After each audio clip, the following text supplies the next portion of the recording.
Yeah. We about ready. We getting everything started, man. Making sure it sounds good. Oh, let's go. Oh, let's go. Hopefully we got this right.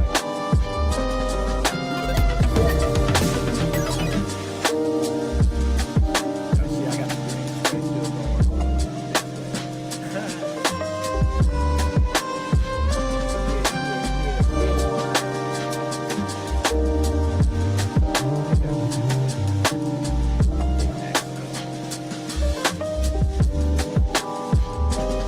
Yeah, what's going on?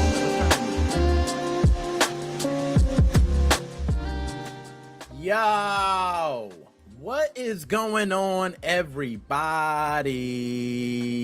Round 2. Fight. Yo, what's up? We got Shane all the way from Melbourne, Australia. Shane, what is going on? Dap me up, hairy knuckles and all. Let me lift my chair up, man. Let me get right. You know what I'm saying? I can't be slipping on my Scottie Pippen today. Shane, what's going on, man? Yo, it's been a while, bro. Damn, it feel like it's been, so many people have been asking, man, what's going on? Y'all seen the clips. So let's go ahead. We're going to get into the show, right? But I think the first thing we got to do, and I'm going to make sure we got sound and everything, all right? Hold up, we got sound good? We are good. Okay, so I'm gonna make sure we start the TikTok stream as well, because we got to get TikTok in here too. It's a party, hardy. All right, the TikTok stream is starting up. How's everybody doing, man? 5/17/2026. You could be anywhere else in the world. You here with your boy. Dap me up, hairy knuckles, and it's all. Yes, we are here for another, man. We got a smoking hot episode today. You know how we do. We keep bringing hit after hit after hit after hit. That's what we're doing here on the Nick Moses 05 Gaming Hot Damn Podcast. Burn up the chat. Burn it up. All right.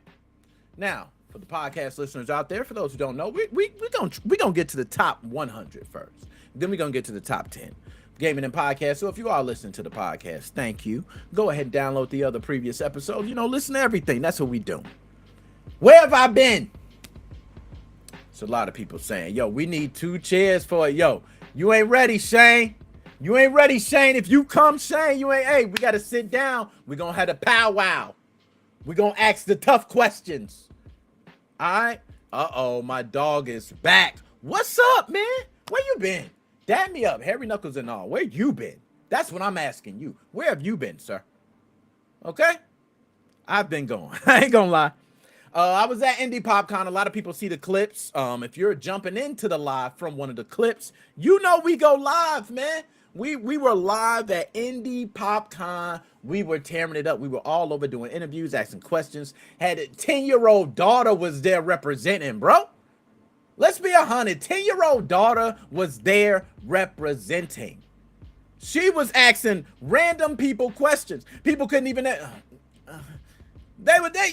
had them flustered. I couldn't believe it. Ab, what is up? Dap me up, hairy knuckles and all. You know what I mean? We back in the building, man. We back in full effect. So we were at a couple things. We were in Indianapolis. That's why we were going one weekend. Another weekend we were in Memphis. We were in Memphis, Tennessee. Just a lot of things going on, man. We moving. I think we had something else going on the weekend before that. It's just been so much. So finally, we get to sit down. Now, Comic-Con in New York. I don't know. I want to go out there to New York, but I want to really in Jersey. A lot of people don't know I got roots in Jersey. All right. But New York, shout out to New York, big city of dreams. Nonetheless, let's go ahead and get to the damn show. Now, I don't believe I have set anything up, and the music's still going. Somebody told me the music's still going. Okay, I got that. Thank you for that. Okay, whoever told me that the music was going in the background, shout out to you, dap me up, man. All right. We got different platforms. Excuse me. We got different chats. We got the TikTok chat open too. Let me go ahead and make sure TikTok chat. Because TikTok. Damn, my fault, y'all. TikTok, don't hurt me. Don't hurt me, man. Don't hurt me, all right? Let me go ahead and get y'all pulled up right here so I can see what y'all talking about too. I don't like to leave y'all out. We get a lot of people tuning in from TikTok and they hate to be left out. So, Cena, what's going on, Cena? Cena, I see you. I see you, Cena. It just took a second. All right, I see you, though. So, nonetheless, Gaming Gone Wild. If y'all don't know what Gaming Gone Wild is about, it is our, I want to say hottest segment, but choose your fate. I'm not going to lie, and numbers-wise, it's killing it. But Gaming Gone Wild is not far behind, and it's catching up very quickly. We are doing everything through Restream now. No matter if you are viewing in landscape, vertical, you should be able to view everything. We are switching around titles. You notice you don't see the titles at the bottom anymore. We want to make things more convenient for everyone. So now we have tickers. Dun, dun, dun. Who gives a damn? All right, anyways, okay. Gaming Gone Wild, where we cover video game crimes that typically are happening recently. We don't want to cover games that's been happening a long time ago. That's not it. That ain't what it's about. This is about covering things that are recent. So nonetheless, we want to get into our first story so we can go ahead and kick this off. Recite. Okay, let's go ahead and pull this up here. And this first story is a juicy one. All right, we're going to go ahead and add. And everybody let me know if you can see this properly on screen. Okay? Bingo. No matter if you are vertical or horizontal, you should be able to see this video clearly. Clearly. I'm glad you can see it. So, what was supposed to be a normal Friday morning for an Indianapolis game store turned into a costly break-in involving thousands of dollars of Pokemon cards.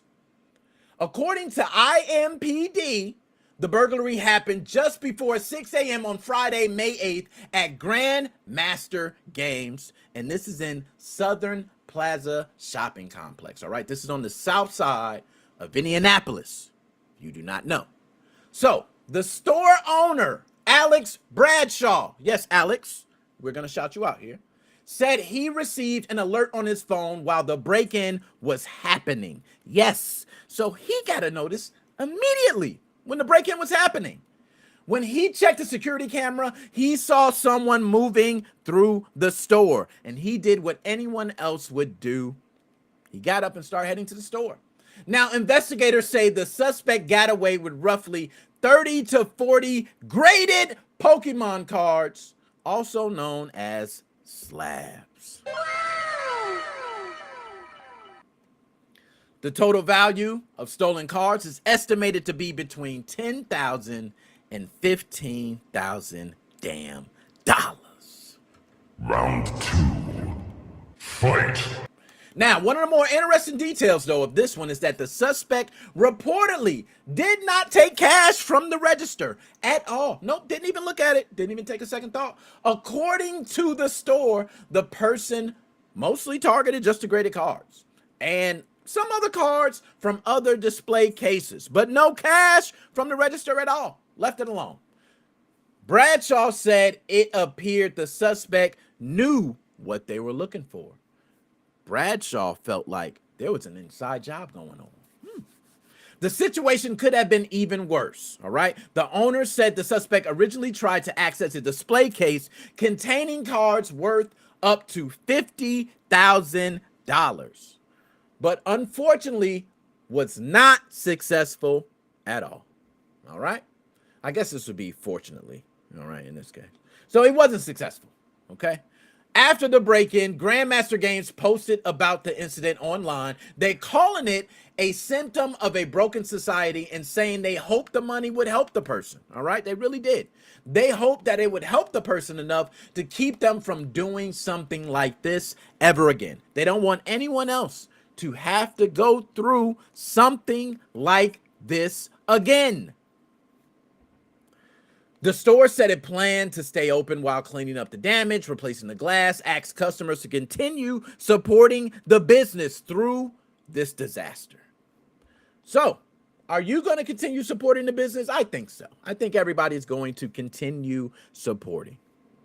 Why? What else would you do? Now, this also came during the same week. Another Southside Indianapolis game store, Old School Outpost, reported a separate Pokemon card theft. Now, there is video for it. I'm not going to pull it up now, okay? But that theft was involving around $100 to $120 worth of cards. So you can see while I'm not pulling that video up. It ain't even worth it. Dude was going through some cards. That's like if you brought your homie to your house and he looking at your card collection. Oh, that's cool. And he slide one in his pocket. Like, that's how that one went, okay? This is much more dirtier. The bigger picture is clear in this one, okay? Pokemon cards are not collectibles anymore, folks. They are a money trap. They are a ticket to you getting robbed. That's all that's happening everywhere. This is across the United States of America. They have become high value items, and for local game stores, that means inventory behind the glass. Yes, the stuff that you treat like jewelry, electronics, cash, you're going to have to treat this the same way. There's no other way.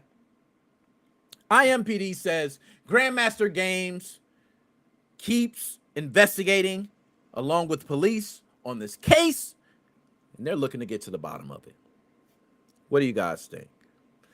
I'm going to tell you right now, the fact that Bradshaw knew it was an inside job, I have to take a man for his word, especially when it's his business getting robbed. I'm sorry. Let's go ahead and get Bradshaw in. I think he can look at the guy where he's walking. There is someone that either told them exactly where to go, or that might be an individual that was an employee, ex-employee. A lot of times you have these inside jobs or burglaries that happen with people who were actually more familiar with the place than you think. Unfortunately. Let's move on to the next one. Like I said, we got a hot show today. I can't even mess around with y'all today. All right, and let me get to the chat. I don't want to miss it, okay? DJ C Money, what's going on, DJ C Money? Dap me up, Harry Knuckles and all. Great to see you, sir. Tune in for a fire show. Anybody who wants to jump in, we will be bringing in guests towards the end. I would love to hear what you have to say about any topics, or choose your fate at the end. So the link is there, okay? And for those listening on the podcast, you can always comment what you feel.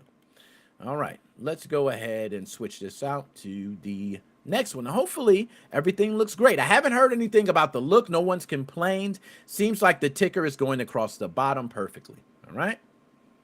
So, and also that video, I don't know if it looped. I should have looped the video. That was my fault. Yeah. So, nonetheless, this video is going to loop. The video was done. I guess apparently I didn't loop the video. So, nonetheless. Yeah, I told you. I've been out a long time. Leave me alone.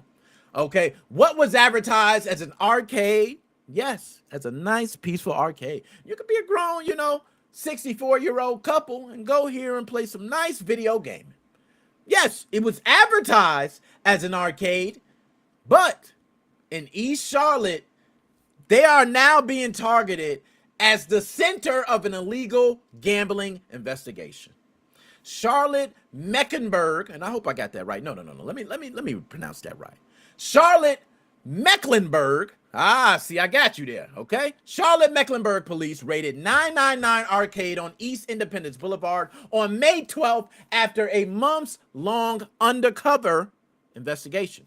Now, according to court records, officers seized nearly $38,000 in cash. It's a lot of money. Dozens of gambling-related devices, accounting records, so that's going to really hurt them, security camera DVRs, and 2 firearms. The inventory reportedly included 62 Fish gaming electronic boards, 24 slot machine gaming boards, and 16 sweepstakes hard drives. Damn. That's rough. Investigators say the operation had been on their radar since late 2025. They've been watching them slowly creeping. And when police were told about a possible illegal casino operating, they jumped on it. They said, what? On Independence Boulevard? So during undercover visits, officers said they even saw people putting money into the machines, playing the casino-style games, and receiving cash payouts. And I know y'all might be saying, who cares? Right? But let's just unpack. One of the games mentioned in the warrant was a fish game. Now, these are gambling style machines where players can shoot fish on the screen. We all love playing these type of games where you could bing, bing, bing, and possibly win something. So yes, you can shoot fish on the screen and can win money. Yes, this is stuff that gamers would love. We would love a place like this, right? Well, guess what? Apparently, Mecklenburg, Charlotte do not. All right? So, depending on your shots, it just means the more you shoot, the more money you get. North Carolina Supreme Court has ruled these type of fish games illegal since 2022. Round 2. Fight. Yes, these fish games have been illegal since 2022. So according to the warrant, investigators also found none of the gaming machines displayed the required federal gaming device tax stamps that they all should have. A lot of us have played those games in the arcade where you got that federal logo that popped up on your arcade game, right? They need to have those logos. We don't see any. Now, another major part of the investigation involved armed security at the business. They were having guys strapped, ready to clap in case stuff went down. And I don't think that's too bad. I think hiring armed security is frowned upon a lot of times depending on how it's handled. The mob does it, they get away with it, all right? This small business do it because they want to make sure they don't get anyone robbing them. And look what happens. And I don't know if they was part of the mob, so don't, But court records say an armed security guard connected to the arcade had previously spoken with CMPD. Yes, about opening another arcade location. My man told everything, y'all. The security guard spoke to CMPD about opening another arcade location. And during that conversation, police allegedly told him the operation was illegal and warned that it could lead to felony charges. They told the dumbass. Investigators said the guard continued working at the 999 arcade even after the warning. He didn't even care. My man just kept working. But during later undercover visits, officers reported seeing firearms near the security area. They're flagging and clocking every damn thing, including a long gun during one visit and a pistol during another. So they got a rifle size, maybe. Police said the business continued operating despite earlier warnings. The raid ended, this is what we all want to know, with cash, gaming equipment, accounting records, security footage, firearms. It's all gone. It's all being taken as evidence. It's a wrap. Once they start getting electronics, it's done. It all has been taken as evidence. The case continues, and this adds to ongoing enforcement against illegal gambling arcades. Now, this is in Charlotte, but I can tell you illegal gambling arcades for mom and pop shops are happening all over, and it's a big thing, y'all. It's a big thing. I'm not gonna lie. Let's go ahead and move on to the next one. Okay, hopefully I get this right. All right, I think we good. We're going to go ahead and switch and replacing. Anybody let me know if sound okay? Does everything sound okay? Anything with the video? You know, it seems like we're good. Everything's been going and flowing nice and smooth. Okay? Y'all, this is my side of town, y'all. I couldn't wait to talk about it. My side of town. Yo, Chicago police right now are investigating because there was a smash and grab that was caught on camera at a cannabis store at a South Loop early morning on Monday. Now, I know a lot of people might be saying, why do you care, Nick? You talking about a cannabis store. Well, Chicago police are investigating because these places are breaking in and targeting video gaming machines at these establishments. And this one was a cannabis store in the South Loop, and they targeted this on early Monday morning. Now, This was according to Fox 32. I'm gonna give them their credit. I went to Fox for this one. I ain't gonna, gotta give it up. All right. The break-in happened around 3:40 a.m. at the Grasshopper Club in the 0100 block of East Roosevelt Road. Now, surveillance video reportedly showed white SUV pulling near the sidewalk before the crime happened, and at least 3 people dressed in black got out, with one suspect striking the front window like you seen on screen. Now, that was with an object that looked like it was a pretty sharp and heavy object. He was striking it over and over against the window before eventually shattering the glass. And when the glass eventually shattered, the man ran straight in. Now, police said one person went inside the business while others stayed near the vehicle and collected items being passed through the broken window. They were acting like the chain gang. I don't know what the hell. So the guys did not ever walk in the business. I guess they thought that was going to cover them somehow. But they passed items through the business directly to them. Investigators said it's still unclear, though, what was taken from the store because no suspects have been arrested.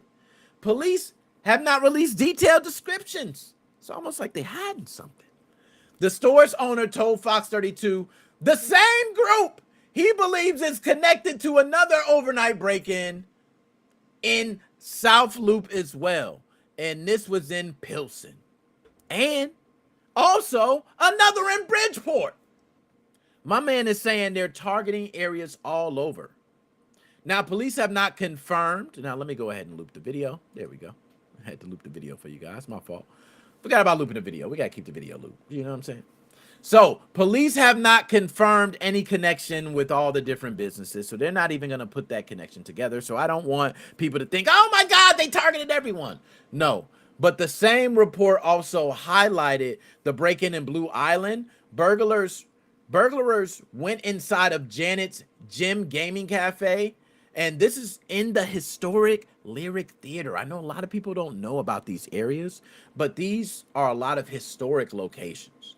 So there was a break-in Blue Island where burglars had targeted Janet's Gym Gaming Cafe. Now inside, that was, I'm gonna just go ahead and let you watch on screen. Like, this is crazy, y'all. They just go through all these places. So nonetheless, inside of there, the suspect smashed through the front entrance and went directly towards the gaming machines instead of moving through the rest of the business. A lot of these things are the same case. They break inside of these cannabis stores, these gaming cafes, these different mom and pop businesses that have video gaming cafes, and they're targeting, these video gaming machines, and they're targeting these video gaming machines. This is happening all across the south suburbs. So you guys hear about ramming places? Well, forget that. Pokemon cards and video gaming machines are the new targets. Are people not seeing this? Are police are they not putting their just due where it needs to go? Because I'm telling you, all you have to do is go to a place where they have video gaming machines that's closed, or go to a GameStop, anywhere where they have Pokemon cards that's closed. Oh my goodness. This is getting very frustrating. But nonetheless, according to the theater events manager, the suspects were inside for less than a minute. Yes, you are hearing me correctly. According to the theater's event manager, the suspects were in there for less than a minute. 2 people used sledgehammers on the machines, broke everything, took the money box, and ran up out of there. It was quick, fast, and in a hurry. A seafood restaurant across the street said they saw a blur. You know what I'm saying? Like, it was ridiculous. Yes, and you know the seafood folks, they be watching. Okay? The seafood restaurant said it was a blur. They also had been targeted a couple days before. Go figure. Round 2. So, business owners in the area say, watch out, y'all, okay? If you in the area, if you in the south suburban area of Illinois anywhere, I suggest you watch out. Hide your wallets, because gentlemen like this right here, they're breaking in. They're taking what they want. The repeated break-ins are forcing locations to rethink these machines. We don't even know if we're going to get video gaming machines anymore. The concern is that businesses with these machines close to windows are easier targets for overnight break-ins. So they either have to figure out a restructuring plan for these machines, or they have to expect a break-in very soon. Of course, Blue Island officials said they recognize the impact of these crimes, but the city has done not much but increase police activity. All right? They repositioned police vehicles. They got more police circling the area. But why ain't they catching them before the crime happened? It's very rarely we catching them during. It was only about 1 or 2 of these we're reading where they're catching them during the crime. They're using license plate readers. They think that's going to help as well. I don't think none of it's going to help. I'm going to be honest. The city needs to review parts of its code for these type of places. These businesses, they need to allow more flexibility for security. They don't need to be punishing businesses if they hire armed security, right? And I understand. So I'm gonna give you an example, right? Think of a Chinese food place. You go to get you some delicious Chinese food, and you turn and they got some video gaming machines right there. Now, if you walk into the Chinese spot and they got a guy there with a gat, and he's standing there, he ain't doing nothing. You walk in, he got a nice little badge. He say, "Hey, how you doing? How you doing?" And you walk right in and get your food. Are you scared? I'm not, because I go into grocery stores at times and there's a guy there with a gun. Okay? So I'm not worried. I think we need to allow more flexibility for these places. That's my final answer. Let's go ahead and move on to next one. Hopefully I got this right. Hopefully, okay. And I'm going to loop the video right away. So this way when we loop it, video, okay. And I'm going to loop it. I'm going to make sure this time. Loop. All right, I looped the video. Oh, this is a good one. Well, you guys can take a look. I want you to take a look at that screen. Okay, take a look. Just see those guys running. You see those guys running? Ooh, they fast. Those guys are fast, boy. We're going to go ahead and break this story down. So, police in Mechanicville, New York, say 3 people are accused in a burglary at Forgotten Freshness Classic Gaming. Now, this is a classic video game store on Saratoga Avenue, if you don't know. According to Mechanicville police, the break-in happened early Thursday morning, and they say an 18-year-old by the name of Timothy Furnett Jr. of Mechanicville is accused of working with 2 other minors, 15 and 16, to get inside the store, damage the property, and steal the merchandise before leaving the scene.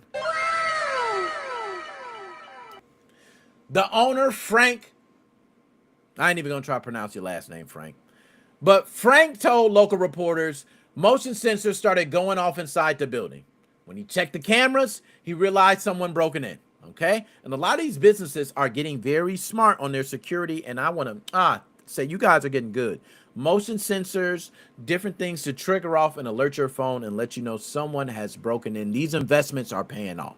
Okay, but he realized someone had broken in, and he said this was the first time in more than 20 years that the store had ever experienced a break-in. That is a huge accomplishment, but at the same time, a scary thought that 20 years, you probably let your guard down the most and a break-in happens.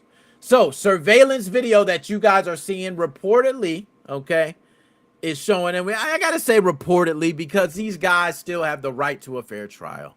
But surveillance video reportedly showed the group checking out the building, leaving, and then returning, leaving, then returning again for 30 damn minutes. According to these reports, the suspects tried to break in using the hammer before. They just said, damn, we got to use a brick. And they used a brick to smash through the window, which did work. So these reports from the store indicated that the suspects may have left before getting into the registers, but later coverage said merchandise was taken. All right.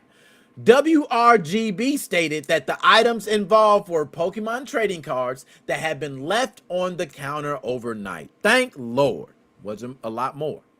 But Frank said the stolen cards were 10 tops Pokemon cards, and they were all valued at about $2 each. Whoo! Hallelujah! He said the damage was far greater, though, than them damn $2 cards. All right, we talking about a window at least that's going to be costing probably more than $1,000. Yes, that's just for the window. Fournette, as you see him on screen, was taken into custody Thursday afternoon after being identified as a suspect during the investigation. He is facing several charges, including third-degree burglary, third-degree criminal mischief, petite larceny, fifth-degree criminal possession of stolen property, and endangering the welfare of a child. Police said the 15-year-old has already been charged in connection with the case, while the 16-year-old was expected to be processed the following day. The names of the minors were not released because of their ages, and we know how that goes. Okay? So, I want to get to the chat here. I don't know why people care about these cards. Shout out the next text, Big Dat, for the comment. Great question. I think the reason people care now is because even kids that don't know what these cards are worth see these news articles and the constant press around how much these cards are worth or how much one is even selling for. If a Pokemon card sells for $200,000, it's making news somewhere. And kids see that. And knowing that one of these small cards are worth so much, they put so much value into it. So they feel as though if I can break in and take a bunch of cards that I can put 10 cards in my pocket that could be worth $10,000 each, I could be leaving with a one PlayStation 5 that's worth $500,000. I mean, $500, excuse me. I don't know why I said $500,000. That was crazy. Okay, that was crazy. But Fournette was arraigned in Mechanicville City Court, all right? And he was released ahead of further proceedings. So my man is out right now. So Fournette, you probably seeing this. Fournette, all right? Just know my man Frank plans to press charges on your ass. Yeah, Frank gonna be in court, man. And I know he's saying he hopes the other younger guys learn from their situation. He gonna put a fire up under your ass. Timothy, he gonna put a fire up under your ass. I don't doubt Frank's gonna hunt your ass down. Now, Forgotten Freshness, Classic Gaming has closed temporarily after the break-in, but later reopened as the owner and staff cleaned up everything and got everything looking fresh after the damage. We want to go ahead and send a big shout out to Frank. Big salute. We glad these guys did not get to the cards of value. These idiots are going to face so much time for stealing cards that were worth $2 each. You can't make that up. Do I have any other sound? Do you notice me? Do you notice me? Yeah. What else do I have? That is just bad. And that, y'all, is gaming gone wild. Bam. We killed that one, y'all. I ain't gonna lie. We killed it. All right, so we're gonna go ahead and move on to the next topic. I didn't even have, usually I have things like pictures and all that. I get my background set up like Nintendo news, and I got different pictures. I don't even have pictures for topics today, bro. I came in to straight go at it. You know what I'm saying? Like, I ain't even got time to play with y'all. So I might just leave this background. You know what? I'm gonna go ahead and do right. Let's do this. Since we're going to go ahead and do the stop killing games, let's talk about stop killing games now, right? We'll do the stop killing games movement because there's been a lot of traction on that. And I want to cover, we got so much to cover, and I know it's a lot of stuff, and I could do it in any order now. That's why I like not having the topics at the bottom. You can just unpack this shit. Oh, excuse me, I got to watch my language. I'm trying to be more, as you get kids on your platform, my daughter came on, I got to be a little better. Let's be honest, y'all. I ain't gonna lie. Let's pop this shit. All right, I ain't gonna lie. I can't help it. So we're going to go ahead and use this image here, right here. All right, we're going to switch the image. We're going to put something that's for stop killing games because we want to represent the movement. We want to be kosher, okay? If that's even right. So stop killing games. Let's change picture. Bingo. Properties. Save image. Bingo. And here we go. Let me know if y'all like this one. This one should be fine. Bam. I like it. I like it. Okay, let's maximize that. Let's make that a little bigger. That don't look good. Why are they maximized? Can we fit the screen? Transform. Let's do a fit the screen. Ah, that's whack. Let's do this then. Oh, that's even whacker. You know what I'm saying? Let's do this. Ah, there we go. That works. Okay, there we go. We got it. Stop killing games, man.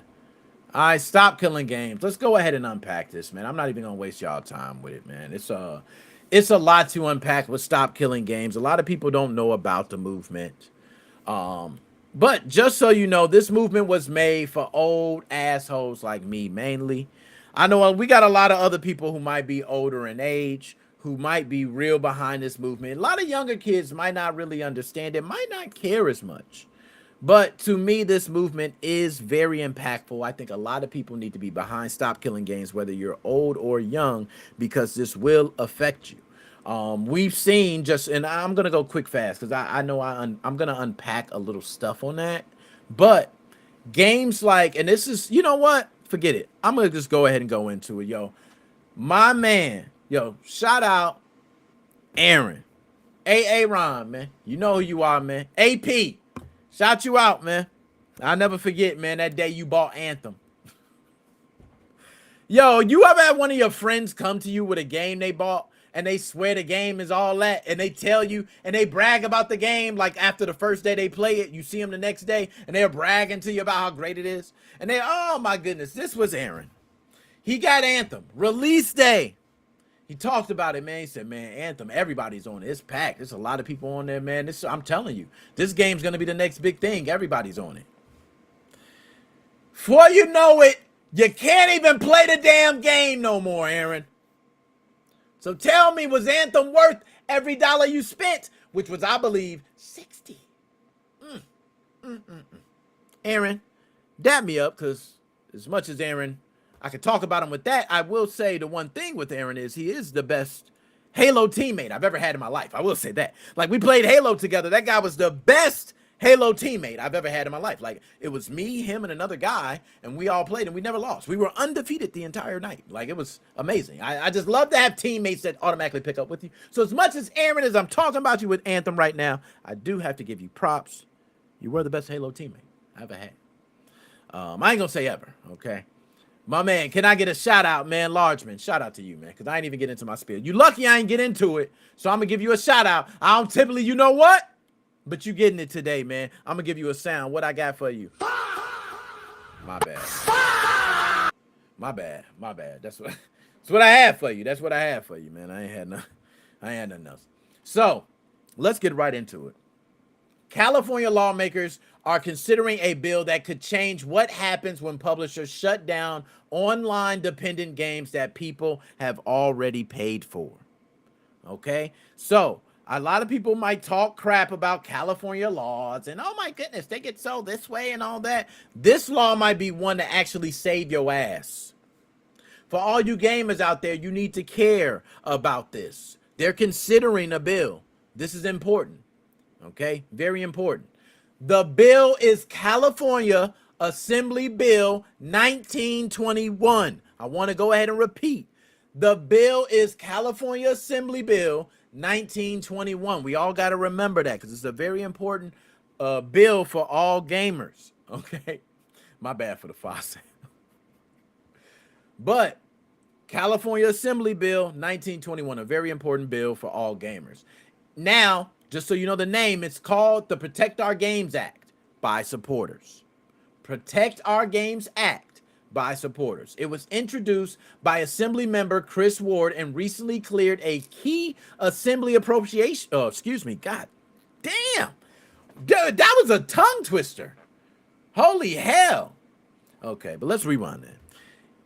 It was introduced by an Assembly member, Chris Ward, and recently cleared a key assembly appropriations committee step in May 2026.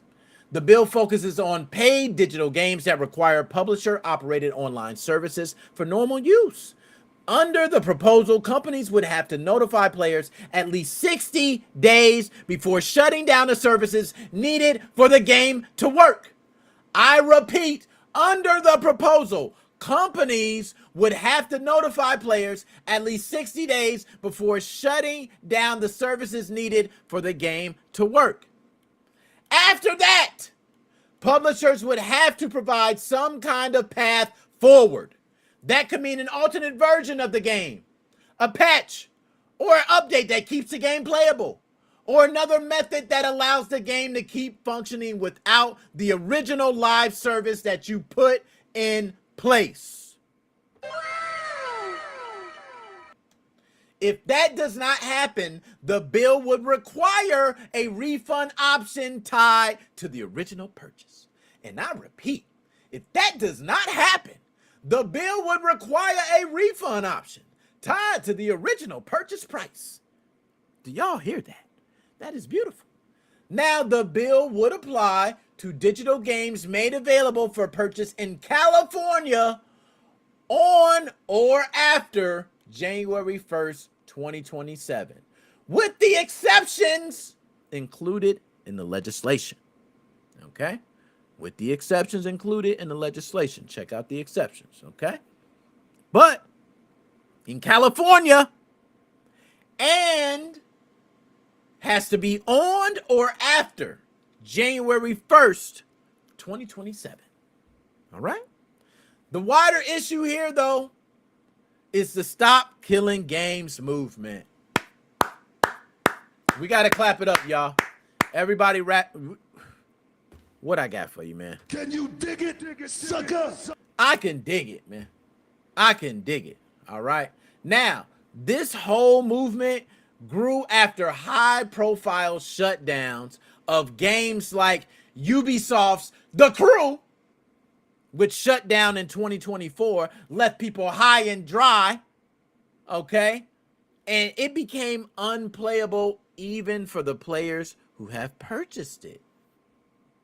So just imagine purchasing a game that you no longer can play. That is what we're talking about here. And that is a different type of feeling, especially when you put your support, love, and passion behind a project where developers were involved and they had hands on to it and gone.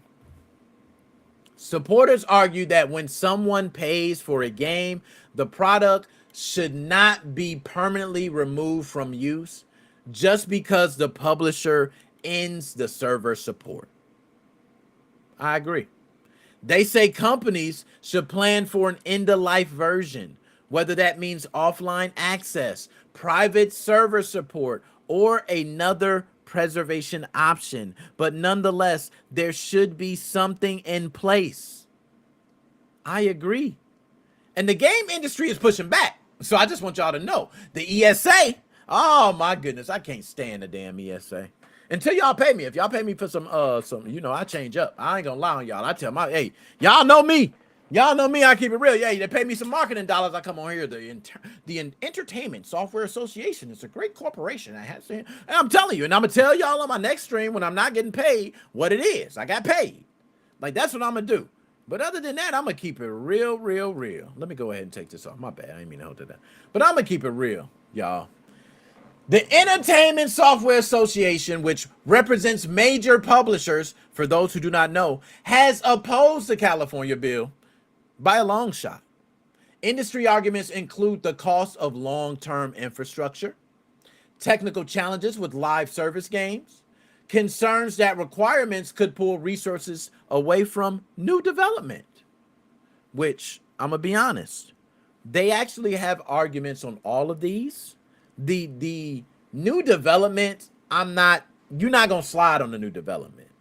But the other ones, they kind of do have a leg to stand on. One is running a server. Running a server costs money. Costs money. Costs money. For those who do not know, so running a server costs money. So if you are running a server, tell me how much you pay per month in power. Just power alone, tell me. because it's a lot. Okay, so they shut down the servers. I do believe they need to provide some sort of like offline access. So this debate is going to move, I'm sure, beyond California. We already know how Europe is. They got the Stop Destroying Video Games Citizens Initiative. I love that initiative. Okay. And that has passed the required signature threshold with, I think it's about 1.29 million verified signatures. I repeat, 1.29 million verified signatures. They're going to have a public hearing connected to the initiative. And I think they already had it. I'm not sure, but I think it was held sometime. I know it was spring. Maybe it was held last month. It might have been held last month this year, next month this year. But I know they had a hearing. I'm kind of curious how that hearing went, by the way. We might have to look that up. But nonetheless, in Europe, the European Parliament, they are already on top of this, man. Before you know it, we're going to have everybody putting our hands and feet on these damn corporations saying, mother, give me my damn refund. So the core question now becomes whether a digital game is, oh, this is a good one. This is a good one. I got to think of this. I actually had to question myself when even thinking of this. Whether digital game purchases should come with a guaranteed playable future. Because if you make digital purchases within a digital game, do you get that? Also, what if those things are limited? What if you're making purchases for things that are limited time? Do you get that? There's some technicalities that could be worked out. I don't think you get those things. Me, myself, I don't. But if a game company was nice, they would give them to you. I think that's only right, to be nice and give them to me. For players, publishers, and lawmakers, we're going to have a long digital fight ahead of us in gaming, and I can't wait to see where it's headed. All right? I can't wait to see where it's headed. Now, for those who do not know, we have tickers, and of course, I did not have the correct ticker. Who cares? It's supposed to be the Stop Killing Games movie. I told you, we got all this crap through Restream. We're trying to make it good for people on vertical landscape. Vertical landscape. Oh, people are watching on their phones. People are watching on the computer. People are watching it, listening from the cars. That's why we got the podcast. So damn it. Let's move on to the next subject. My fault, y'all. My fault. I was just tripping on my Scottie Pippen. And I will say that this is amazing. And before I even move on, this is amazing that we are fighting back against these corporations on a serious note. Because I am a person that, I don't want to say my age, but I have purchased physical copies of games. And I think back and think if I did not have the ability to play those games. Some of those systems I don't have anymore. Actually, a lot of those systems I don't have anymore to be able to play those games. And I play them through emulation. But to think that if I had those games and I had the system right there, and I pulled out the Sega Dreamcast, and I pulled out the NFL 2K1, and I put it in there, and I cut it on, and it said no, because we're offline. That would hit hard. And that is what we're dealing with these corporations. I do not think they should do this. I also don't like the way, if you're going to take away emulation, fan-made projects, and these other things that people are holding on to keep these games alive, then keep your damn game running. It ain't no reason why it ain't no server that can't hold Mario 1, 2, 3, and Super Mario World running all the time forever to the end of life. How much power do that take, bro? You can get a Raspberry Pi. Like, come on. It's Super Mario 1, 2, and 3, and give us Super Mario World. Like, you telling us you couldn't provide that forever in every system, every time. That should be a no-brainer. But we don't have that. We don't have Sega with Sonic on a server. We don't have, Microsoft. Well, they kind of do got Master Chief for a server at any point. Right? I kind of got to say, you might have to pay, but you can get Master Chief at any point. That's one thing I can say about Microsoft. Okay, so nonetheless, let's go ahead. I want to move on to the next one. Let's see if I can pull it up here, too, because I could choose what we're going to move on to. That's the beauty without having the topics at the bottom. Okay, let's see this. Here we go. I'm going to go ahead. Yeah, let's pull this up. I want to pull up Yeah, we're going to talk about this one. I had so many topics, but we're going to talk about glitch. Has anyone heard of glitch? Okay, I'm going to go ahead and pull it up now. And I might even show it on screen. Who wants to actually see it? You guys want to see it? Yeah, why not? Let's pull up the image. I'm going to change the background. Okay, we are going to change the background first. Let's do that. That's the least we can do. Right, so give them their respect. So glitch. Have you guys seen this? All right. Oh, hold on. I got to resize it. My fault. I forget. I stretched it out. Bam. There we go. Okay, and we're going to change the captions. Bam. We got it. We're beautiful. We're beautiful right now. So I want to ask everybody here, has anybody heard of glitch? I'm sure a lot of people have not. We're going to not only pull it up and take a look at glitch, I'll give a quick rundown of what it is, and we'll take a quick look into it and see how you guys like it. All right? We'll all vote now, today, how glitch is. Would you guys like that? Would you guys like to do it? All right, here we go. Let's do it. So, glitch is a new, hold on. No. I gotta have my gotta have everything right. I gotta have my sounds, you know, I gotta be looking good. I got too much going. I got to turn that off. We don't need to be taking up any, you know, CPU, RAM. We're good. All right. Glitch is a new browser-based first gaming platform at glitch.fun. You all can check it out right now at glitch.fun. It launched on May 15th with nearly 100 games already. The pitch, very simple, all right? Instead of asking players to watch trailers, read store pages, download files, install updates, decide if you care, decide if you want to play, oh my gosh, I want to do it now, and then say, oh man, I don't want it, and delete, and then go back and do it. Glitch wants players to click and start playing almost instantly through the browser. Yes, you hear me correct. They want you to click and start playing instantly through the browser. The platform is being described as TikTok-like because it is built around fast discovery, social sharing, creator content, and also a very low commitment. That's what they're offering. All right?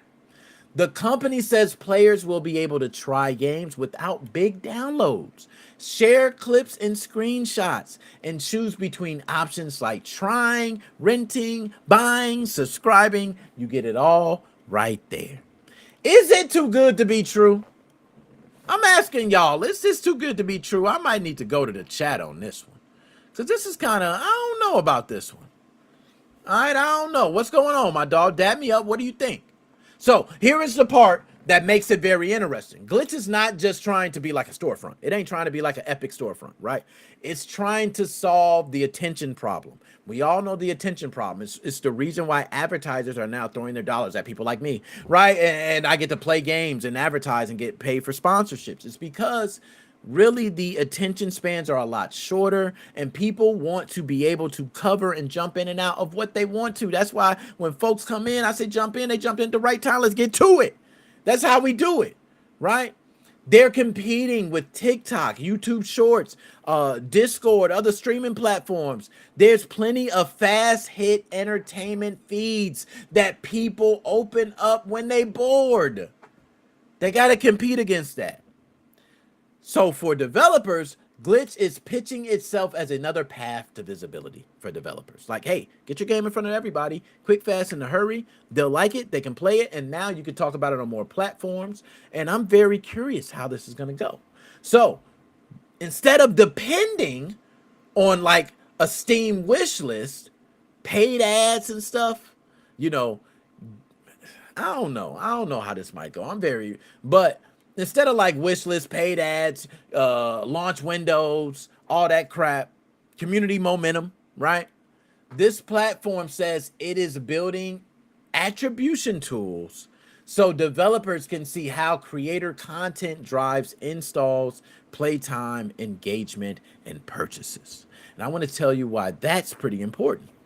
Because someone like myself, I've done many sponsorships. If anybody else out there, if you're a content creator, if you're planning on being a content creator and you have done sponsorships or you plan to do sponsorships, one thing you know is you typically get a link A lot of times they give you a link. That link you will share. They want people to click on that link. That link is tracked. They want to see how many times people click on that link, how many times they're following through, where people are clicking from. Is it different countries? Like, it tells a lot on that tracking link. So they're planning on for developers to be able to see which creators are some of the most popular creators. Developers can go straight to you. It is a very interesting concept. So the strength is very obvious. No, the friction that we have right now kills discovery within games. A lot of people can say that. The friction of having to watch a game trailer, right? That is friction for some people. It might not be friction for me. I love watching game trailers. But for some people, if I have to decide which game to play between 30 games, it's very difficult for me to pick a game because I got 30 games. So if a player has 10 minutes and a game requires a huge download, how do they handle that? How do they watch 30 trailers, get a huge download, and also free up storage space in 10 minutes? They got an account set up. They log in. They got to set up their account. How do they do that in 10 minutes? They won't. That's period. They won't. Browser-based instant play is very interesting. I guess it's going to give bigger games quick load times and smaller games a chance to win people over. I'm interested. So, but I think the biggest challenge is obvious, y'all. I think it's going to be retention. Can this hold your attention? So, I'm going to go ahead and pull it up now. Why the hell not? We already here. Glitch.fun.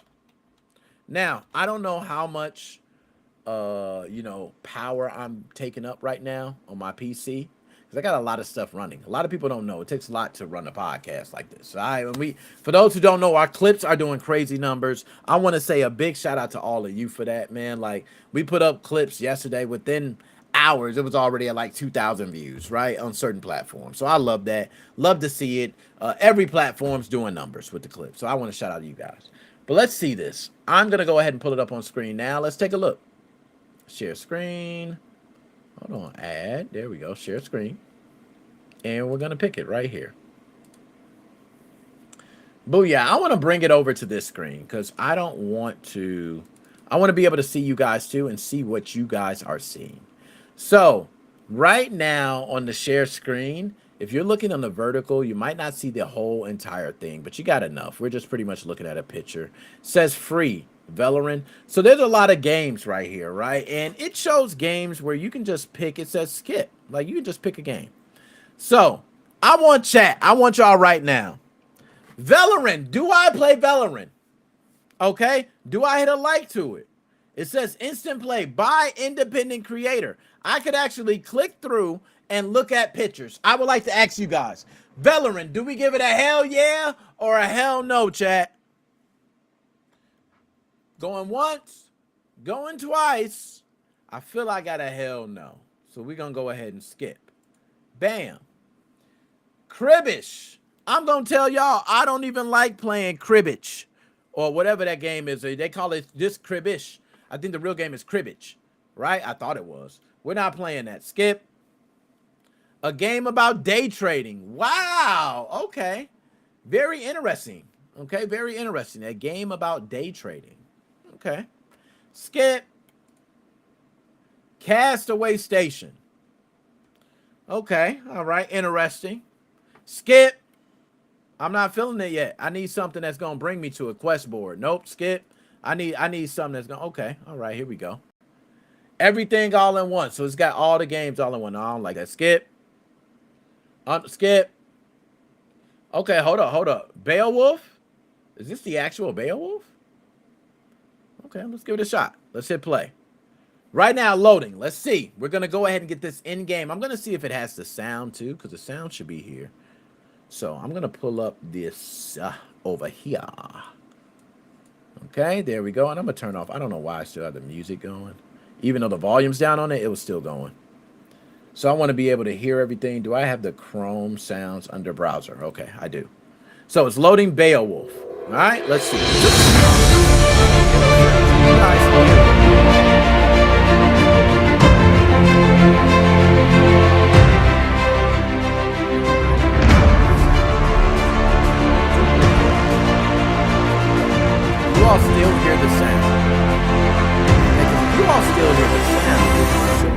will do is unlink it. And I would who else should do the sound? I can turn it down. That good right there. Like 30. Is that good? Are we good right there? Is that too loud? Too loud for the sound? We're gonna just try it. All right, I'm gonna click it. Let's see what it's about. Okay, all right. Graphics don't look too bad. What do we got? WASD. Okay, WASD. All right, okay. Spacebar. Spacebar to jump. Shift to run. Okay, not too bad. Not too bad so far. This is glitch.fun. You get a 10-minute trial before you have to subscribe or sign up, I believe. So I get a 10-minute trial of this game. So far, graphics look okay. This is straight from the browser. Now, I ain't got my hopes too high from the browser. I don't have any instructions in front of me, though. That's kind of crazy. Okay, I don't have any instructions. Let's see if I press some other buttons. Okay. It's in another language, too. Can we change the language on this? So let's see. We got some different things up top. We got help, hide, studio, clip. Okay, so I can clip it. Let's go to help. Shot saves a screenshot of the current game view. Studio opens. Okay, that's just telling me that. Info. Okay, that's just telling me that. I can full screen it. Right? Let's full screen it. That's full screen. Are you serious? Okay, so that didn't work too good.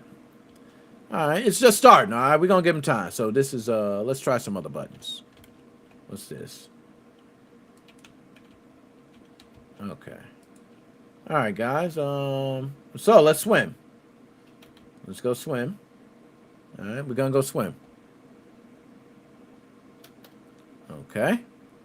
We sunk to the bottom. Apparently, water effects are not working because we can look up and see the sky like normal. Can we get out of here? Can I climb up the mountain? Okay, so maybe I can run back up here. Okay, please tell me I can run back up here. Okay, I can jump back up there at least. Okay, thank you. Whew. Thought I was stuck. Oh, man. At least I'm not stuck. All right, there we go. Whew, I almost got stuck down there, boy. That was close. All right. So apparently I must talk to this guy. Oh, go in my house. You know what? I'm going to be honest. Glitch.fun. This game is crap. I'm going to just keep it 100. This game is dog doo-doo right now. This is probably one of the worst games I played in a long time just from the browser. You didn't tell me anything to do. It's called Beowulf. Looks nice. Dude got a tattoo on his chest. That's all I see. Okay? I can exit out. So let's see how fast I can exit in and out of games. Right? I go skip. This is crap. Okay, build and survive. I go play. I'm not going to lie. This is not going to hold my retention long enough, Glitch.fun. You're going to have to do something better. You're going to have to bring out hits, bro. Like there should be a mobile version of Call of Duty that should be able to load right away. Bam. I should be able to click play. Call of Duty. We need hits. This is not going to cut it, Glitch.fun. I'm going to be honest. I'm trying to help you out. I'm just even showing this, even talking about it. You know what I mean? Helping you out right now. Okay, because look, this says build. Okay, you can go here. You can click. You can build stuff. Upgrades. This ain't it, though. I get 10 minutes of this. This ain't worthy of me. So I'm going to give you an example. Hold on. Let me pull myself up on big screen real quick, man, because I don't think they understand. Let me talk to Glitch real quick. Hey, Glitch. Let me talk to you real quick. Let me pull you over here. Glitch. I don't know if you've been to TikTok recently. TikTok has games in there. You can pull up these games on TikTok. You're going to have to bring bangers. Every game needs to be a banger. If you ain't bringing out, I mean, we got to have name brand games. These little games ain't going to cut it, man. These ain't going to cut it. I can go to TikTok and play these. So hold on. Let's go to filters. Let's go to filters here, right? We're going to try to do it right. First of all, what's premium? All right, we need to see what premium is first. So let's see what premium is. Skip. Justin Freeman's Build a House. Premium. Costs $10. Anti-aircraft commander. Glitch.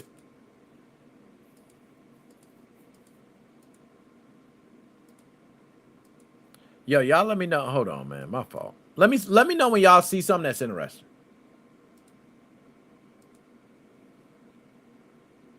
Okay, hold up. Never mind. Okay, I got my mind made up. Okay. We're done. We're done here. Yeah, let's go ahead and take that away. Hide. Yeah, so glitch. Yeah, so anyways, glitch.fun is supposed to be the next TikTok big thing. I don't know. I don't know how that's gonna work. I just tried it just now, and it's not gonna survive for me. I can tell you guys, there's Ludocene, and Ludocene is way better than that. And Ludocene is not offering you games. For those who do not know Ludocene, I will show you, and I'm more than happy to be proud to show you Ludocene. All right, now here, hold on. Oh, no. You had the wrong one. Okay. Yeah, I'm sure. Oh, performance warning. Sharing multiple screens. Oh, stop the sharing on this one. Okay, my fault. Go ahead and add it, man. I'm good. I took the other one off. You good. So, Ludocene. Look at this, y'all. I'm logged in right now to Ludocene. If I wanted to find a game like I was really wanting to find a game, let's do new run. Yo, I'm gonna give y'all an example. I'm a guy who only loves to play RTS games. I love only RTS games. That's all I want to play, okay? So that's it. I want new RTS games. What is this? I have no idea. What if I click it? Yeah, that works.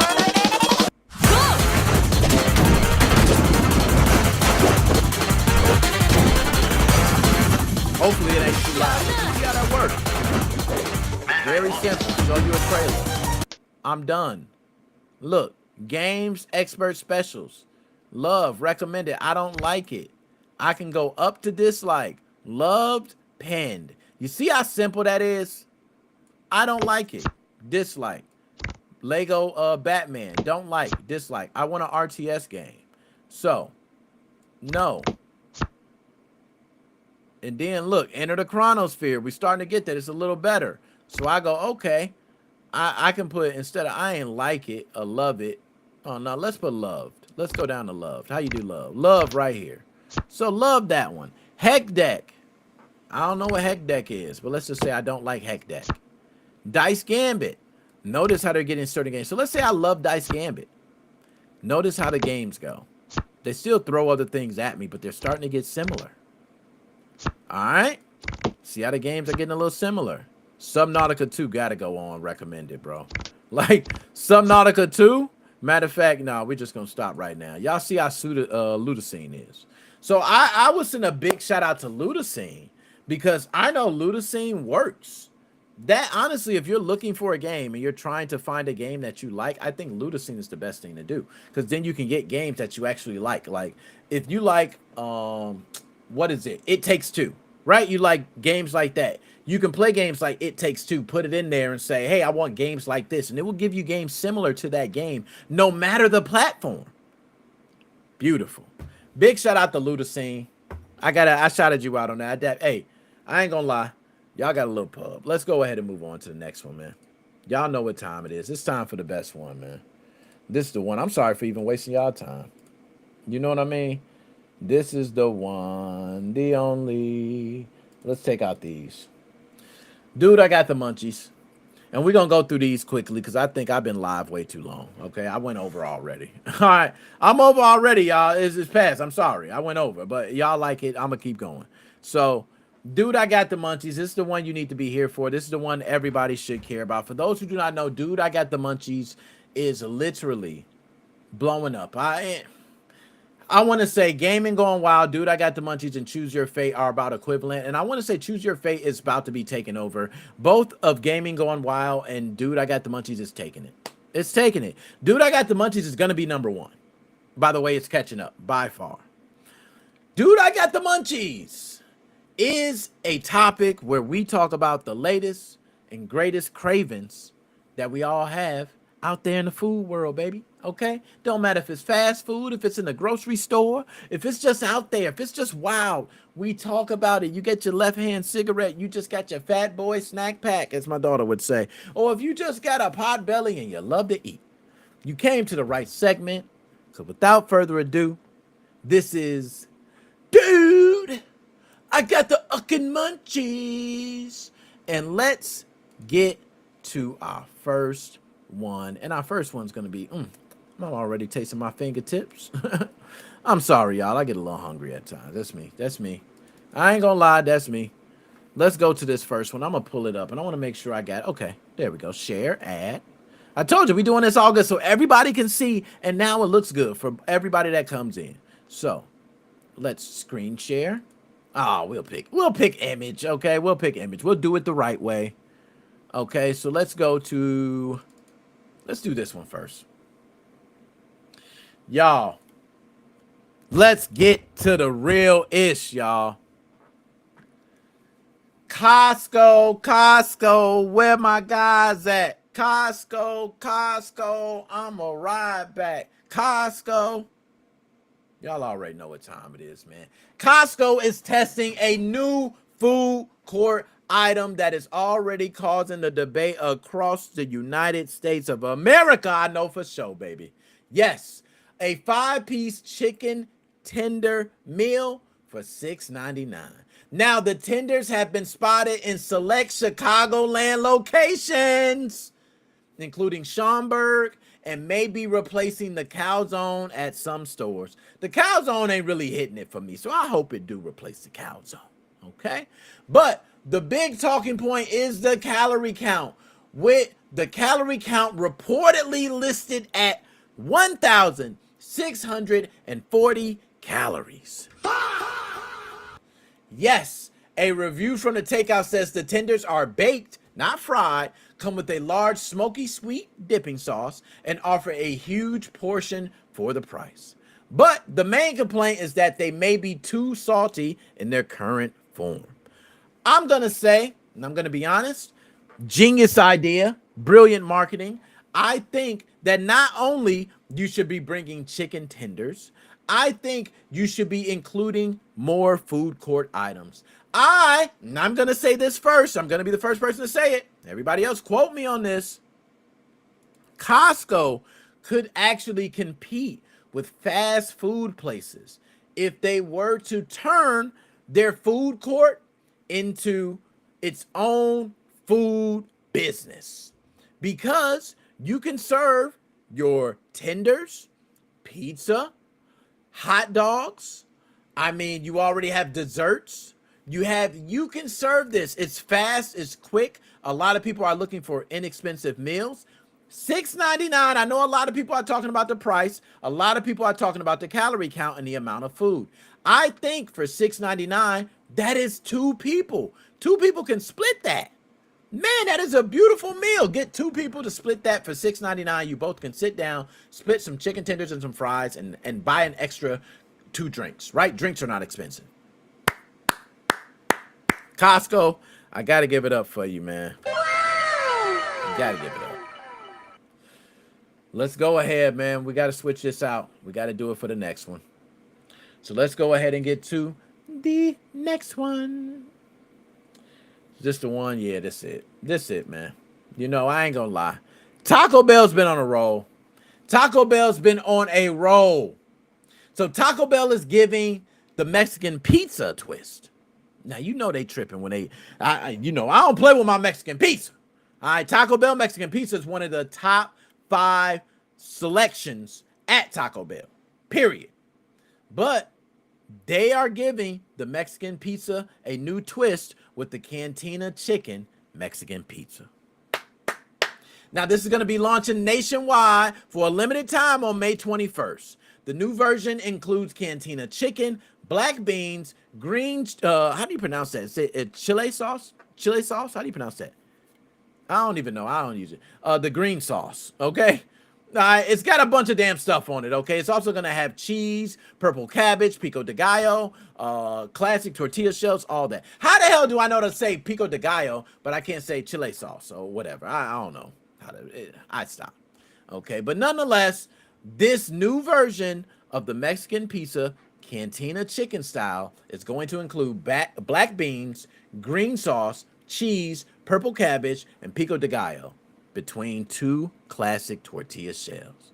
Taco Bell is also adding new jalapeno citrus salsa made with red jalapenos and citrus. Reward members get early access May 19th.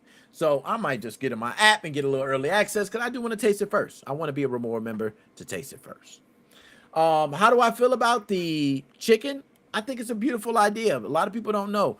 Their chicken that they dropped ever since they came out with it has been a beautiful idea. And I want to say, Taco Bell, keep the new ideas rolling. This is what it's going to keep you up top if you keep doing it. All right. Let's move on to the next one. Switch. Oh, here we go. Oh, couldn't add image. Oh, they're going to do me like that. Really? They're going to do me like that? You could not add the image? Bro, me? Okay, I got you. I'll go ahead and pull it up another way. Let's do this one. Here we go. Bam. Now we got it. Now how you going to stop me, baby?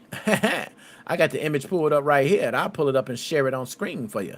Let's share it on screen right now. They can't stop us. Can I get this big? Can I big screen it, like, please? Okay, let's just pull it up on screen. We're going to share screen. That'll probably be the easiest way. Share screen. All right, share screen. And booyah. So this one I'm going to pull up from Instagram, bro. Do y'all see this? Can I get the picture bigger? Like, please tell me I can get the picture a little bit bigger. Just a little bit bigger, man. Please. Anything you can do. Can you full screen on Instagram? Damn, I liked it. You can't full screen on Instagram? Let's do this. Can you do, there we go.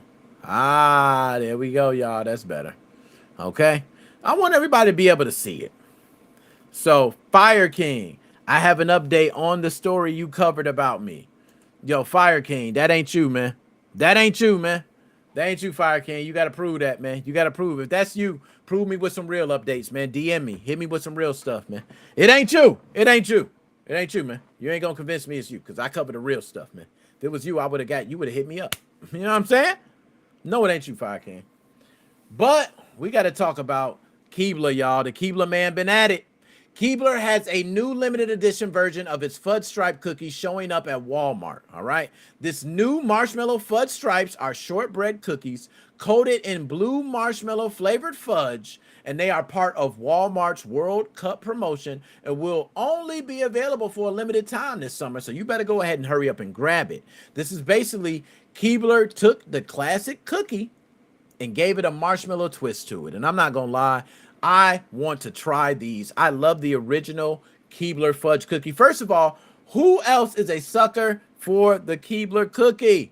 The original fudge stripe. I am one. I still eat it. I even eat the Keebler ones with the chocolate in the middle. You know those guys? Those are always going to be classic, delicious cookies. It's like a vanilla wafer.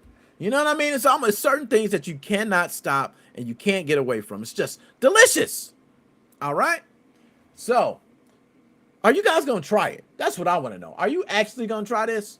If not, then touche. You know, you ain't got to try it. I understand. I understand. So, my man said, I am. You covered the threat to Epic Games, which was me. Oh, the threat to Epic Games. I do remember. Okay, I did cover it. Well, if that's you, you got to prove me. You know what, man? If you want to, I'll do you more one. If it's really you, DM me. Hit me up on Instagram, anything. I'll bring you on. I'll do you your own interview. You can cover and bust me out. On everything I said wrong, you can cover the story. I'll let you get your own, and I'll clip it up, and I'll put it out there, and I'll share it out for a lot of people to see.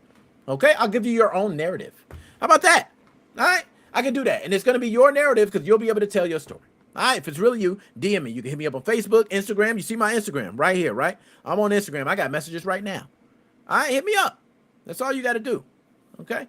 Other than that, let's go ahead and move on to the next one. I ain't gonna play. You know what I'm saying? We got to move on. We got to show. We got to algorithm the algorithm. All right, this one right here, we got to keep it real. Y'all, Krispy Kreme is bringing out a new glazed donut for a very short run, and I want to know, how does it taste, y'all? Y'all got to let me know, because I am a Dreamsicle fan. I'm a guy, and I think some people, once you love Dreamsicles, you can't go back. It's one of those that you just love. And the fact that we have a new glazed donut that's called the Orange Dreamsicle Original Glazed, I don't know what to do, man. The donut has an orange glaze flavor with citrus and vanilla, and it's inspired by the classic orange and cream Dreamsicle ice cream treat. I don't know. Like, I got to try this. It launched already, okay? It launched. It's at participating locations, so I need y'all to let me know. But the catch is that it's only available for a limited time. All right, so I need y'all to grab that. Krispy Kreme is also offering a deal where customers who buy a regular dozen can get a dozen orange Dreamsicle glazed donuts for $5. So grab them, please, and let me know how they taste. Please, okay? And if they taste delicious, can y'all just grab a dozen for me? You know what I'm saying? I ain't gonna lie, I'm a sucker that I'll go into the app and it says, hey, you can get a dozen free for $1. Or free for $1. That was crazy. That was crazy. That was crazy, Nick. I ain't gonna lie. I might as well hit myself. But it says, hey, you go into the app, buy a dozen, get a dozen free. I'm right there. Hey, boom, I'm right there. Get a dozen for $1. Boom, I'm gonna get a dozen for $1. It can be just glazed. I'm getting it. Speaking of, I'm not gonna lie. I want some glazed donuts from Krispy Kreme right now. I'm sorry. I might just head out and get some donuts. That was my bad. I shouldn't have did this. Let's go ahead and move on to the next one because I'm like hungry and I'm definitely going to get some Krispy Kreme. It's not an option. I'm getting it. All right, let's move on to the next one. So, I need to know how y'all feel about this, man. So, Nerds and Mothers Cookies are teaming up for a limited edition Walmart exclusive called Sweet and Tangy Frosted Cookies. The cookies are Mother's classic frosted shortbread style, but add Nerds candy for a fruity crunch. They're shaped like circus animals and nerd characters, so it gives it like a nostalgia push, but it sounds like it's built for a lunchbox. It sounds like it's built for someone that get on a yellow bus. It sounds like somebody pull it out of a brown paper bag and say, try one. I don't know how I feel about this, man. This is crazy. Like, Mother's Cookie, and by the way, I love their frosted animal cookies. They're some of the best out there. Like, period, in the market. Mother's Cookies probably got that on lock. But the fact that you mixed it with Nerds? Nerds? What? No, I mean, I don't know how I feel about this one. How do y'all feel about Mother's Cookies teaming up with Nerds to create the Sweet and Tangy cookie? I don't know. I don't know how I feel about that, man. That's just me. Let's go ahead and move on to the next one. All right, we doing, I ain't gonna lie, we moving along so damn good. It's like the pictures and the images and everything coming along. Oh, man. Oh, my goodness. I know y'all looking at that like, what the hell? People are probably looking at this like, what the hell? And I'm looking at this like, this is gourmet. Y'all probably looking at this like, that don't look like much. And I'm looking like, this is top shelf, baby. So, the Washington Nationals have the wildest stadium food of the week. You are looking at what they call hot dog fries. Yes, this is hot dog fries. These are not fries served with the hot dog. They are fries made out of hot dogs. I repeat, okay? Gotta repeat this. These are not fries served with the hot dog. These are they are fries made out of hot dogs. The shoestring style fried hot dogs come with Chipotle ranch and can be served in a cup or a plastic baseball helmet. The price, I ain't gonna lie, y'all. The price is nasty work. It's $20. It's $20. I'm not gonna lie. So that's why the price is probably getting a lot of attention too. Okay. The item is reportedly costing $20 at Nationals Park. So you're going to see a split reaction. Some people are disgusted. Some people are curious. Some people are mad that it costs this much. But I'm not going to lie, y'all. I want to pay $20 for this. I am the sucker. Yes, I am. I know. I am the sucker that would go to Washington National Park.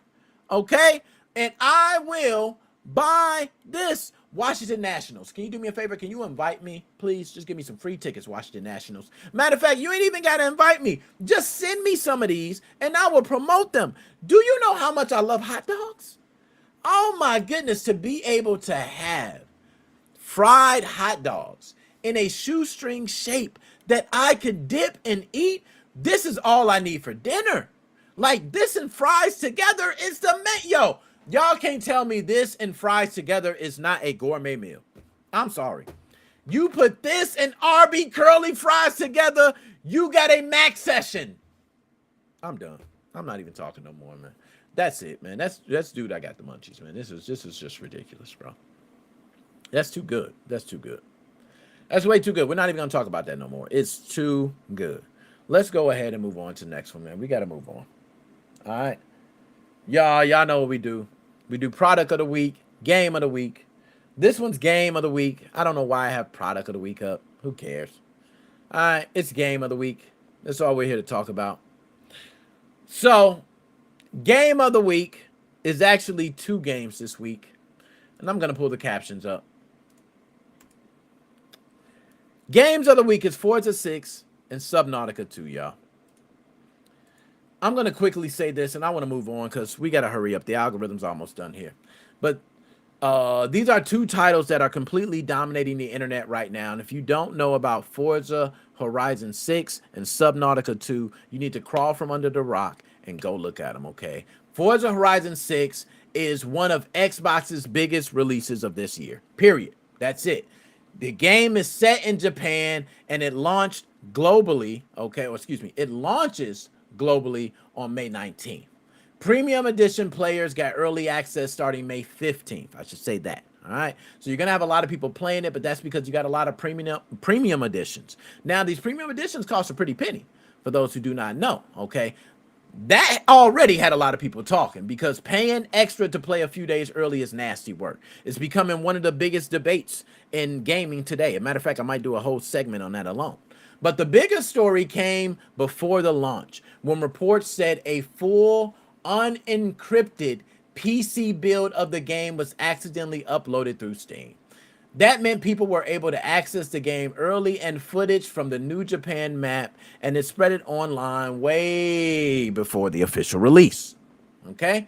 Playground Games responded by warning players not to access the leaked version. The studio said anyone caught using that damn leaked build could face franchise-wide and hardware-level bans. Do you hear that?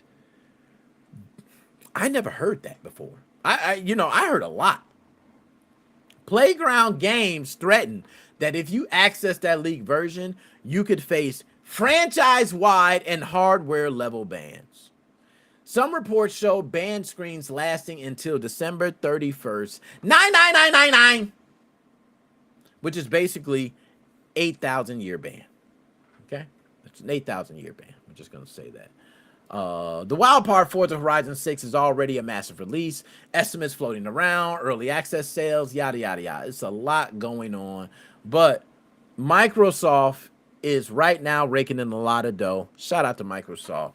And Playground Games had to deal with one of the worst things that can happen before the release: the game getting out into the wild.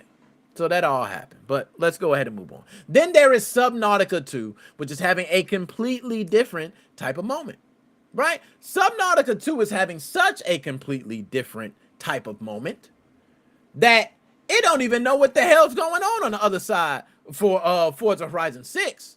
Now, Subnautica 2 launched in early access on Steam, Xbox, and Game Pass, and the numbers already have surpassed what everybody thought of. We've seen 467,000 concurrent players. Yes, I repeat, 467,000 concurrent players on Steam alone. That's blowing past the 51,000 record that was set on Subnautica's original game. Yes, Subnautica all-time Steam peak was around 51,000. Just think, from 51,000 to 477,000. Now, a big reason for the hype is they now have 4-player co-op. And everybody know how 4-player co-op has been the craze now. Subnautica has always been about the exploration, fear, survival, ocean making players feel small. So now you get that experience with friends. I'm not going to lie. I'm purchasing Subnautica 2 tonight. I'm purchasing it. I just have to figure out am I getting it on Xbox? Am I getting it on the PC? That's all I have to figure out. But behind that success, a lot of people don't know there is a major corporate fight going on. Unknown Worlds, the studio behind Subnautica, has been involved in a legal dispute with publisher Crafton over leadership changes and a reported $250 million performance bonus tied to Subnautica 2. And due to its success, I think that $250 million bonus, they're gonna try to clock in on that. Reports say the original leadership was removed before launch, and the dispute centered on whether the timing affected the bonus or not. So that makes Subnautica 2 one of the stranger stories of this week, or even a year. Because on the player side, looks great. Hey, everybody's playing. Oh, great. And on the other side of the corporate, you got fights going on and over control, money, and who gets rewarded. It's crazy. So those are games of the week. Forza 6, Subnautica 2. Big salute to y'all. Hope everything go good. Now, last one. Let's go ahead and get to it. Choose your fate. Y'all, we're getting straight into choose your fate. We're not even going to waste no time because, as you know, I'm already behind on the show. So let's stop the sharing on this other one. I don't know why I have this other screen sharing. So let's go ahead and change the captions, which we got it. Oh, good. Look at that. We got to... We're doing good. So we're going to go ahead and get straight into Choose Your Fate. For those who do not know, Choose Your Fate is a segment, a gaming segment where we take two choices head to head, two tough choices, and we make you pick one. You have to pick one. You cannot pick both. You must only pick one. So without further ado, let's go ahead and get into it. Choose Your Fate. And let's start with the first one. I'm gonna try to do this quick because y'all know I usually like to slow roll these, but I was running my mouth a little too long. You know what I'm saying? I ain't gonna lie. That was me running my mouth a little too long. Now let me go ahead. There's one I want to go ahead. I think I ain't even add one. Hold up. Yeah, there's one I gotta add because I ain't see that one. Okay, so let's put this one here, right? Okay, first one. Which game was better? Legend of Zelda, Ocarina of Time, Legend of Zelda, Breath of the Wild. I think this is a very easy choice. Legend of Zelda, Breath of the Wild. I would say Ocarina of Time because I am a guy that remembers playing that game and how much it meant to the Legend of Zelda franchise. If the question was which one meant more to the Legend of Zelda gaming franchise, I would have said Ocarina of Time. Because I think the 3D creation there paved the way for Breath of the Wild. But that is not the question. The question is which game was better? So, of course, I got to say Breath of the Wild. Breath of the Wild was vastly better. It did what Ocarina of Time had. Everything and then some and more. And it is still playable way beyond in-game. Whereas Ocarina of Time was kind of limited for in-game. Breath of the Wild is not. It is not limited for in-game. You can continue doing a lot of different things. So, I have to give that to Breath of the Wild. I think that's a very easy choice for me. All right, there we go. That was a good one. That one wasn't too difficult for me. I'm going to be honest. That one was not. Some people be like, oh, my goodness, I don't know. But, no, that one was very easy. Okay, let's do this one. Next one. Bam. Which game was better? Grand Theft Auto, San Andreas, or Grand Theft Auto 5? This is going to shock a lot of people. They're going to be surprised by this. Grand Theft Auto, San Andreas. Grand Theft Auto, San Andreas is better to me because I believe within the game, Grand Theft Auto, San Andreas had more to do overall. Story-wise, I will give Grand Theft Auto 5 that. I love Grand Theft Auto San Andreas story, but 5 story is just so perfectly done. I cannot go against it. But when we're talking about which game was better, San Andreas had so much more to do within the game that felt more purposeful to the game. When you worked out, your guy got really buff. You ran really fast if you kept running, right? You rode the bike constantly. You learn how to ride the bike. Like, they had a lot of things. You continue doing these things. Oh, hold on. That didn't loop. There we go. It's supposed to loop.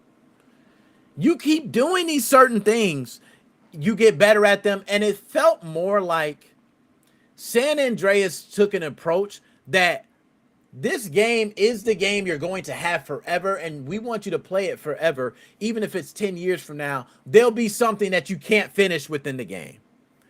Grand Theft Auto 5 has that, but they leaning a lot of online updates, patches, and things that they can lean onto because of the time. So it's not really any fault of Grand Theft Auto 5. Whew, that was long-winded, but answer is Grand Theft Auto San Andreas. Final answer. Okay. I don't know how y'all felt about that one. You know what I'm saying? Okay, Joshua Drake went with Ocarina of Time. I'm glad we went, you know, okay.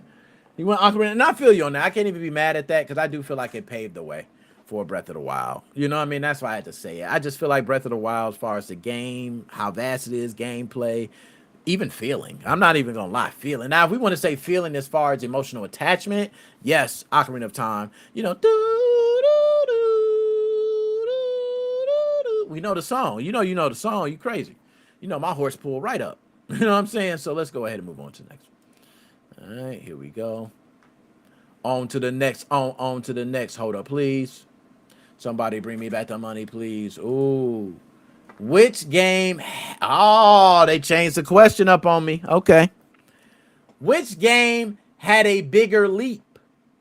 Super Mario World or Super Mario 64? Damn. This is very tough, bro. I don't think people understand how tough this one is. Because the question is, which game had a bigger gaming leap? I remember playing Super Mario World for the first time after playing every single Mario there was for Nintendo. Okay, I played every single one. There was Mario 1, 2, 3. I played them all. Okay, then Super Mario World comes along for Super Nintendo. I don't think people realize color depth and how it was when Super Nintendo released. It was so many colors on the screen, it was ridiculous. It made your TV go from a regular game to your game looked beautiful. You wanted to sit there and just look at the screen for how good it looked. Now, hold on, let's loop it. Let's loop it. Let's loop that. There we go. So, it's just so much. So, but then you got Super Mario 64. And Super Mario 64 was a game. I'm not even going to say was a game. It's still a game that gets praised today for almost being a perfect masterpiece in every way. In every single way. I mean, I remember when that game first released, and you talk about the leap in gaming, this game was so beautiful, people stood around to watch it, and you didn't even have to be a gamer. You were just amazed to see a character come to life. It almost felt like watching someone play a cartoon. For the first time for us, we never seen 3D like that. And not only was it done, it was done well, colorful, beautiful. I can't explain how much of a leap it was. Super Mario 64. This is definitely Super Mario 64 was a much bigger leap. That 3D world and the realm, the depth, the, you know, jumping, seeing how far you're jumping in a 3D world versus like 2D, you know, being able to still carry the 2D feel of power-ups and punching and jumping and the tricks and, oh my goodness. Let's just go on to the next one. So, which game had a bigger leap? Super Mario 64. Final answer. Let's move on to the next one. DJC Money said, I skipped one. Nah, man, I couldn't, you know, that was a question. That was a question. I couldn't do it. That's what they put in front of me, man. You know what I'm saying? Okay, now we back to which one is better. So, which game was better? BioShock, the original, or BioShock Infinite? A lot of people might think this is tough. Some people might have one or the other, right? I'm one of those people. BioShock, easy. I think BioShock the original is the best first-person game ever released. Yes, I said that. I think BioShock is the best first-person shooter game ever released. Okay? And I know people might think that's crazy. People think Call of Duty now. I could say Call of Duty. Yes, I could. But the reason I'm not going to say Call of Duty is because we're talking just a single player experience. We are not talking about a multiplayer experience. We are not talking about anything else. We are talking about strictly a single player experience. So, Petrix. Okay, now hold on, Petrix. I'm going to get yours. I want to get to the BioShock one first. Okay. Hardware. BioShock original. Petrix. Hardware. I know y'all feeling me. BioShock original, man. Y'all know where it's at. Hardware already knew. He knew it was BioShock original, man. It ain't nowhere. It ain't nothing else to even talk about. It really ain't. I can tell you, BioShock is the only first-person shooter game that I have ever played that I was immersed. And that don't happen. It's only about 2 or 3 games I can name that actually happened. Like, and when I mean immersed, I mean to the point where I felt emotionally like the person I was controlling. That's what I love about immersion in a game. BioShock did that for me. Wasn't many games that can do it. I'm going to have to go BioShock. It's actually the best single-player first-person shooter game of all times. And I'm willing to debate that with people. Like, I'm serious on that one. I'm willing to debate BioShock the original is the best first-person shooter single-player game of all time. And there is none better. That's my answer. Now, just to go ahead and help BioShock Infinite, guys, I do think BioShock Infinite is a fabulous game. I loved it, played it inside out, beat it, and the ending is probably one of the best endings I've ever seen in a game. Like, I can say that for BioShock Infinite. Like, if I don't want to spoil it for anybody, but if you have not played BioShock Infinite and beat it, please do. It is going to take you for the biggest mind loop that you've ever been for in your life. It is almost like watching one of those movies where they show you the end and everything just kind of rewinds. You go, oh my God. Like, it was that big. It was a big one. So I give up the ending to BioShock Infinite. But other than that, which game was better? It's very easy. BioShock. It's not even close, man. All right, let's go ahead. Next one. And then I want to go ahead before we start. I want to get to Petrix. When he talked about back in my day, my brother and I were so hyped to play Mario 64. Oh, okay. That we bought the cart months before we even got an actual instance. Yo, you were not alone on that. Yo, there was so... Do you know how common that was back then? I don't know if people know. Back then, it was common to buy a game before you got a console. Because you knew you were going to get the console. Like, you know what I'm saying? So you would just go buy the game like, hey, I'm going to get the console eventually. You know what I'm saying? And you just buy the game because games would sell out. People don't know that. Games would sell out back then. And you would probably like not get the game or have to wait or go somewhere far to get it. I remember when trying to get like consoles, like a Super Nintendo console or Nintendo 64 or even the original Xbox, you had to travel places and go to like different toy stores to pick up these systems. It was ruthless back in the day. Like, people don't understand. All right. But let's go ahead and get to the question. Which game was better? Resident Evil or Resident Evil 2? Oh, this is probably the toughest one for me of the day. Because one, so near and dear to my heart, so many iconic moments, so many things that if I said to a gamer right away, they would know. The other one was just better in every way. So I have to say Resident Evil 2. Resident Evil 2 just took everything for Resident Evil and made it better. It's flat out. I mean, if you do not recognize that, then you just don't recognize improvements. I mean, even in character development. All right. I mean, what was the first one? It was Chris Redfield and Jill Valentine. And then we went from them to Leon? And what was it, Claire? Come on, man. You got the spice. Just look at the character difference. You got the meh, and then you got the spice characters. They knew what they were doing with Resident Evil 2. They took everything that dropped on the first one and ran with it on the second. They knew character development was a big thing because we loved the characters from the first one. Wesker, we still talking about Wesker. He's in fighting games, for crying out loud. Okay, so is Chris. So without further ado, this answer is Resident Evil 2. All right. And hardware. Look, I want to go say something on that, man. Hardware. Mind blown indeed. Yo, a lot of people don't know, man. And I'm just going to say this, and this is just about BioShock.